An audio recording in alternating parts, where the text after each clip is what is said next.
Yan is Shimadzu. Kato siya, katong dating Spectro na daot magod siya. Sayang, upat na siya ka compartments. So, di na to kani siya siya, gamitin. isa lang ni siya. Kani siya, dili na to magamit. Tuloy-tuloy na to siya, gwapo. Pero kani siya, isa-isa man. So, isa lang ang cubette siguro ang ipagamit na ko sa inyo ha. Then, i-wash na. Or pwede, isa ang gamiton sa Iran dire. Tapos, ang isa kay mag-prepare na ng daan. Then, i-wash na to. Kulihanay na lang. Okay? So first, syempre, prepare ninyo ang inyuhang sample. So kaniyang inyuhang cubette. So naka-gloves man mo, di ba? Okay. Ang cubette na siya two sides. So na rough side tapos ang smooth sides. So kailangan, kung tanawon ninyo dire, sige. Sa inyong Spectro, di ba, na ay light source. Ba? Okay. Kailangan ng inyong light source nakatapat sa smooth side. Dili pwede sa rough side. So kailangan ang placement ninyo nakaani siya. Okay, naman dire sa side of the ninyo light source. Tapos, makikita, syempre, sa inyong sample. So, kailangan, smooth side siya. Kaya kung rough side, wala na. Ma-alter na ang absorbance niya. Klaro? Okay. And then, always ninyo i-consider, always ninyo remember na dapat, dili ninyo i-touch ang smooth sides. Klaro? Then, kung ma-touch man, basta every pag-wash ninyo, kailangan, trapuhan ninyo siya with tissue paper. Itong lint-free na tissue paper, kanang wala kayo fibers. So, kanay nyo i-wash dire sa smooth sides. Ha? Sa pag-RD ninyo, tanaw na ako kung gina-touch ninyo ang smooth sides. So, kung i-touch ninyo, wala, minus na to. Okay? So, sige daw, sample.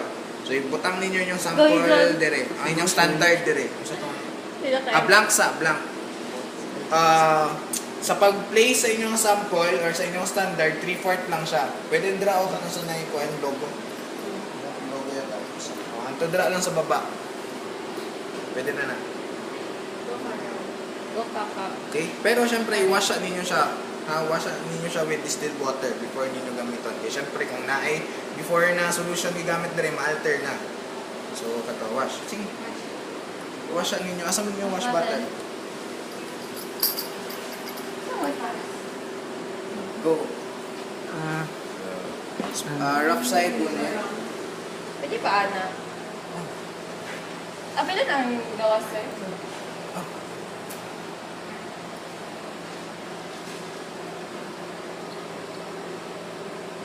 Three times na yan.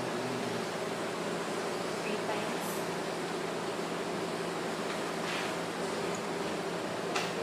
Joke. Wash siya, tapos i-place ang inyong distilled water. Distilled water. Tissue. Marel Kamot. Starring kay Marilo. Joke lang. Nagpila ni sir. Mahal ba ang 15 kilo na ang isa na set. baon na ni Shine, sir. Kailan na 1 week. 1 week. Pang manicure lang na ni Brent, sir. Uy, kanina naman na ni. Si sir. Basta mag-ibig. Sir, paano man ni sir? Ano kung masa sa sunod? Tap lang siya. Yan. May kuhan. Yana ninyo siya. Tap lang ninyo siya. Be sure ha na dili mag-walk. Okay, hi na. Good luck na lang. Gagawin. Ano yung pag-nasa sir? Shine. Iwan ko. Ako saan? Friend na ako akong Dili galo. siya, ano?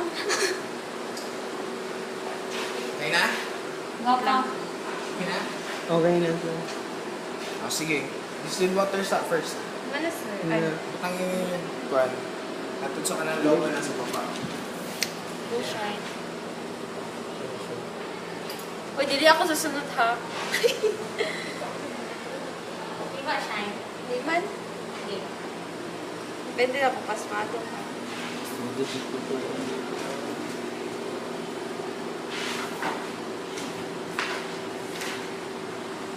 Ano sir?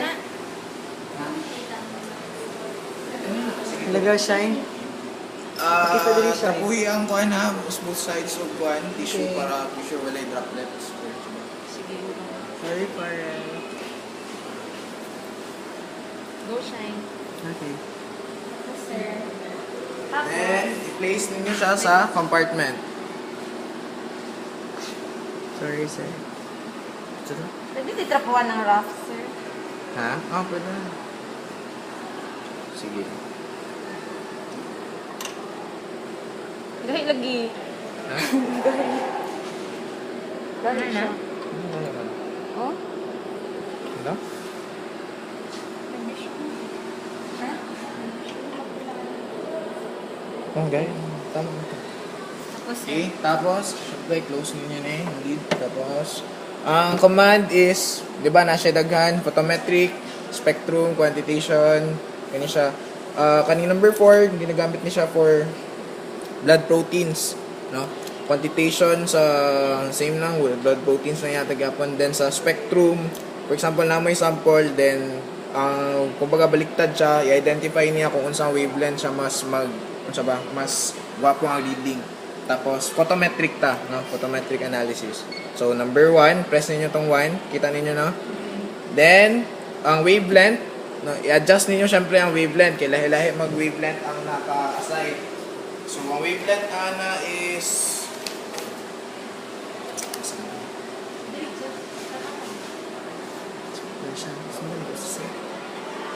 No.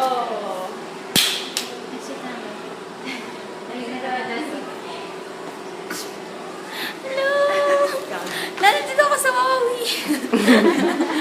I-post sa I-post it sa 635. So, ang wavelength, nana siya specific wavelength. Research na siya dahil. So, constant na. Basta copper sulfate, 635 ang wavelength niya. So, para ma-adjust ninyo wavelength, syempre, 546 man na. So, dili, mamali ang inyong reading. So, first i-adjust ninyo, go to WL or go to wavelength. Okay, tapos i-type in ninyo ang value. Pila to? 635. 635. Then, enter. Tapos baba, enter. Tapos, Okay, tapos ma-change na siya. amazing. 65 na, di ba? And kung mapansin ninyo, nasa siya absorbance na daan, di ba? No, tapos water pa lang to. So, muna ko ingon na kailangan ninyo mag-perform og blank para kumbaga ma-tear ang inyong sample. So, para ma-zero siya, press ninyo ning auto zero.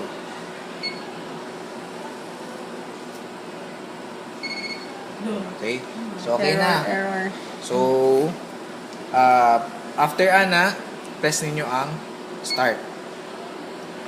Okay, so syempre, ang sample 1 ninyo, blank, 0 dapat. Ang absorbance, kanina column, absorbance na siya, kanina column transmittance. So, nanay mo printer, sir.